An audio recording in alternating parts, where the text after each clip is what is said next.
Kumusta at maligayang pagdating sa Revealing Revelation, ang channel ng propesiya ng Biblia na tumutugon sa kaibuturan ng mga misteryo ng propesiya. Ako na si Alan Debray, naman tayong kapanapanabik na kaganapan ngayon.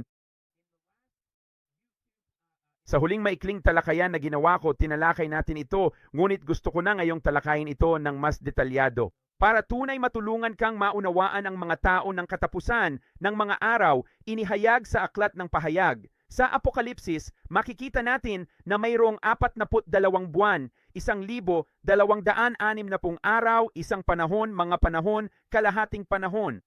Pero sa buong buhay natin ay sinabihan na tayo na ito na ang katapusan ng mga araw at 7 taon lang ang itatagal. Kaya ang nangyari ay kinailangan nilang pagsamahin ang 42 buwan at 1,260 at sabihing pareho lang talaga ang oras na yon. At pagkatapos ay paghiwalayin ang panahon, mga panahon at kalahating panahon. Ang iba ay nangatwiran, hindi, ang 42 buwan ay mag-isa.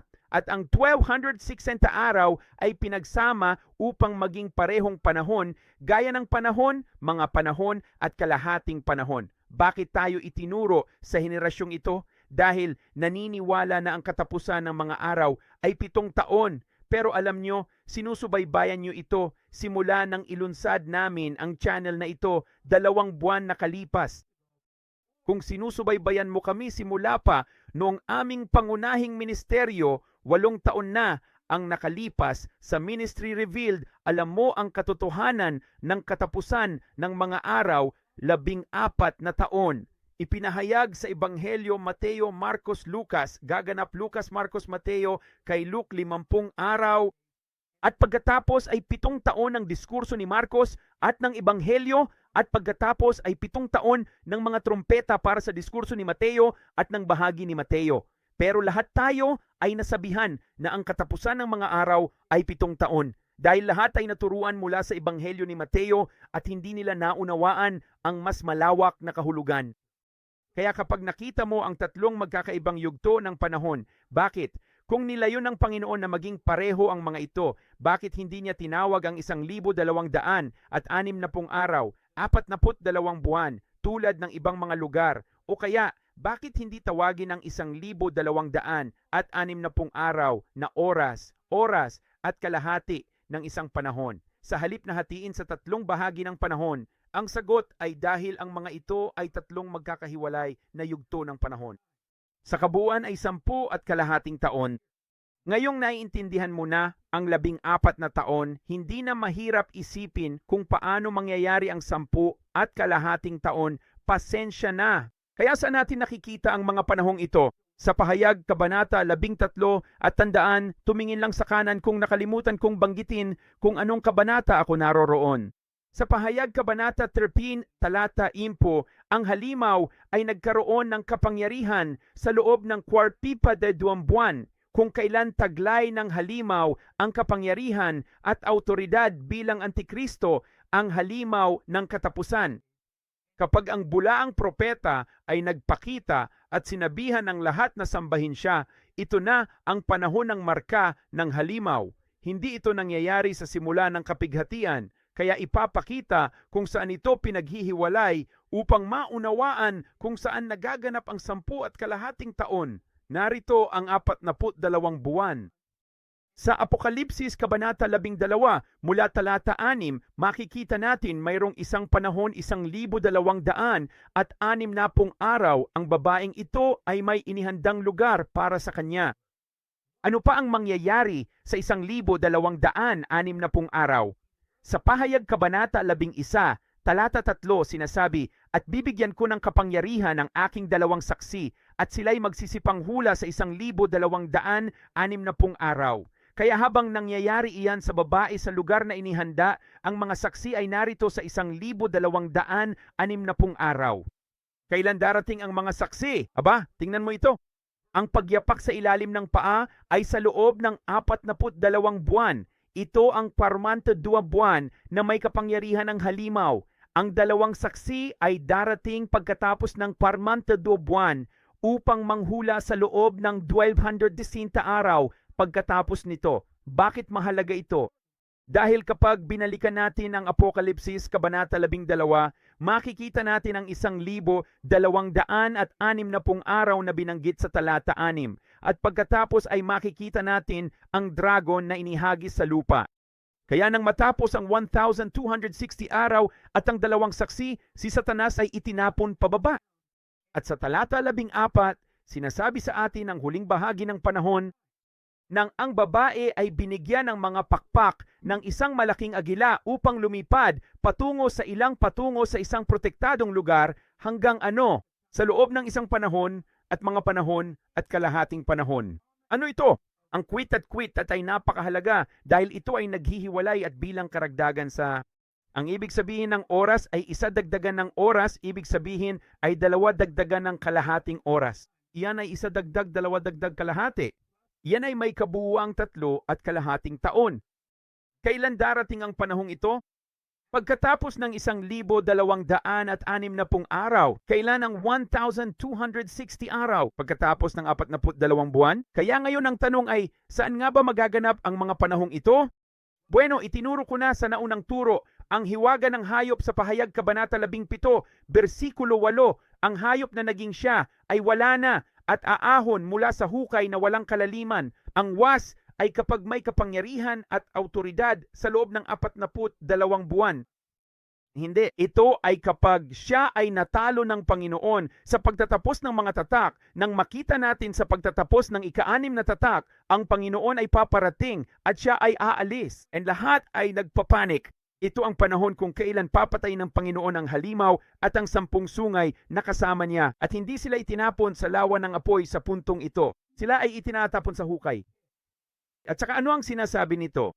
At pagkatapos ay sinasabi nito, at aahon mula sa kalaliman at patungo sa kapahamakan.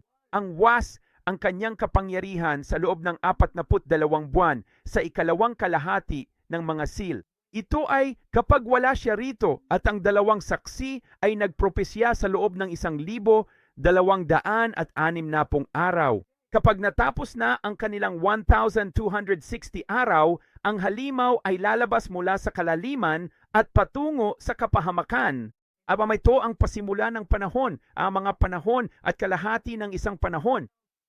Ngayon, maaalala ninyo sa isa pang bahagi na itinuro ko sa mga pagkakaiba sa mga ebanghelyo, kapag tiningnan natin ang diskurso ni Marcos, talata 8, kaya ang kabanata 13, talata 8 ay ang simula ng 14 na taon kung saan ang bansa laban sa bansa, kaharian laban sa kaharian. Ano ang panahong ito? Ikatlong digmaang pandaigdig.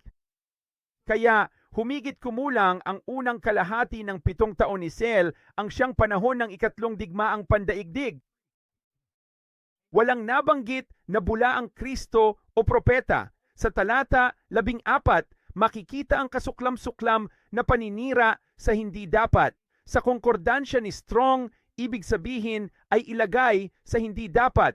Ang pahayag 13, kung kailan ang halimaw ay magkakaroon ng kapangyarihan sa loob ng 42 buwan. Panahon na ng tanda ng halimaw, sinasabi nitong lalala ang panahon kaysa sa lahat ng nilikha. Tingnan mo kung sino ang darating. Ngayon ay nabanggit mo na ang mga bulaang Kristo at mga bulaang propeta. Ito ang kanyang 42 buwan na nagsisimula sa isang tungkol sa mga mid-seal, okay? Mga kalagitnaan ng unang 7 taon. Hanggang ano? Hanggang sa dumating ang Panginoon sa katapusan ng mga tatak at patayin ang halimaw at ang 10 sungay na kasama niya. Ngunit ang bulaang propeta ay hindi pinatay, kundi ang kaniyang kapangyarihan at kapamahalaan ay inalis. Mababasa natin ito sa Daniel Kabanata 7. Ngayon panoorin mo ito. Ngayon ay dumako tayo sa diskurso ni Mateo. Ang diskurso ni Mateo ay ang 7 taon ng mga trumpeta. At sa unang kalahati ng diskurso ni Mateo, Kabanata 24, makikita natin ang pagbanggit sa mga bulaang propeta, ngunit walang pagbanggit sa bulaang Kristo. Bakit?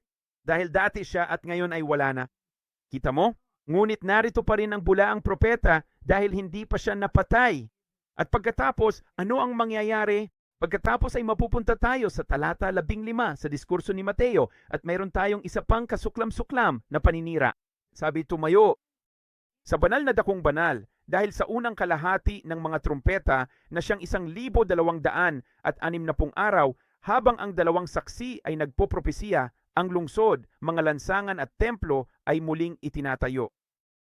At sa kalagitnaan ng mga trumpeta, kapag natapos na ang 1,260 araw, sa panahong wala na ang halimaw, ang templo ay naitayo na ngayon.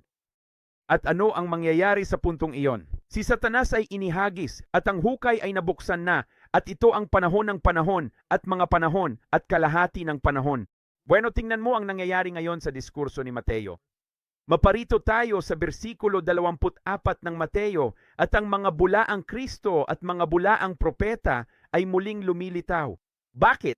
Dahil ang kasuklam-suklam na paninira na ito ay kumakatawan sa panahon ng kalagitnaan ng pagtunog ng mga trumpeta, kung kailan si Satanas ay itinapon pababa at ang hukay ay bukas. At ngayon ang bulaang Kristo, ang Antikristo, ang halimaw ay nagbalik na. Kita mo, ito ang kapahayagan ng dati at hindi ngayon, at aahon mula sa hukay na walang hanggan. Ngunit ang 42 buwan ay hindi nagsisimula sa 14 na taon.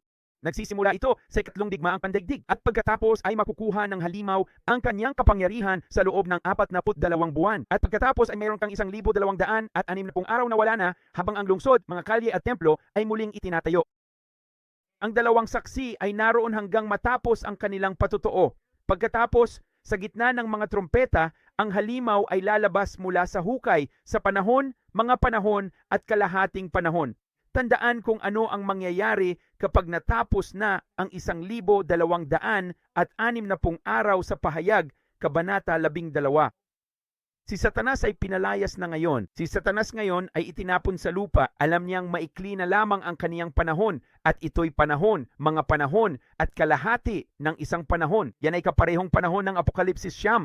Sa ikalimang trumpeta na siyang unang kaabahan kapag ang susi sa walang hanggang hukay ay ibinigay at ang hukay ay nabuksan. Ganito rin kapag nabasa natin sa Apokalipsis Kabanata 11.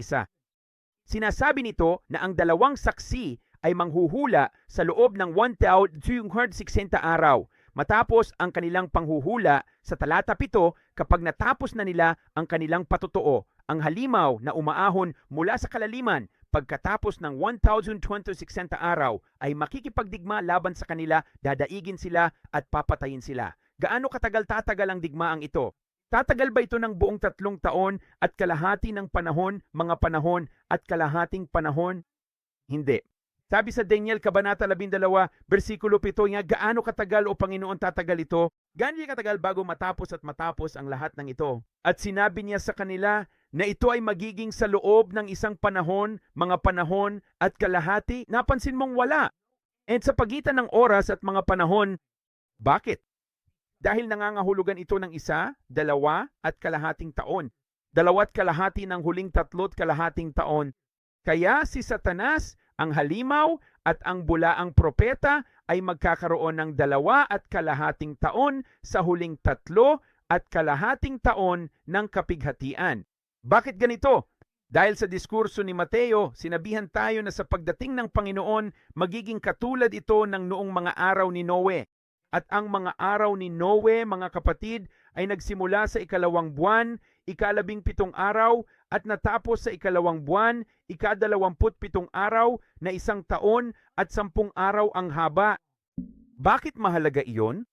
Dahil ang huling taon at 10 araw na iyon, na narito ang Panginoon, na siyang wawasak sa halimaw at sa bulaang propeta sa lawa ng apoy, at igagapos si Satanas sa loob ng 1,000 taon, at wawasakin ang lahat ng mga kaaway ng Israel at ng Panginoon. Ito ay magiging 1 taon at 10 araw ang haba.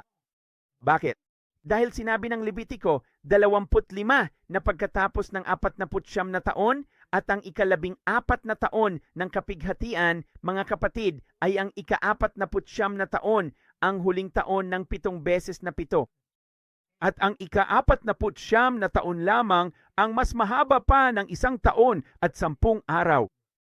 Ito ang sanhi ng pagtunog ng trompeta ng Hubileo. Kita nyo mga kapatid, ang katapusan ng araw, ang 14 taon, nagsisimula sa 2 digmaang pandaigdig. Sa gitna ng mga seal, 42 buwan mula nang mapatay ang halimaw sa pagtatapos ng mga seal, at 1,260 at 60 araw mula nang muling itayo ng 2 saksi ang templo hanggang sa itapon si Satanas. Bukas ang hukay at bumalik ang halimaw.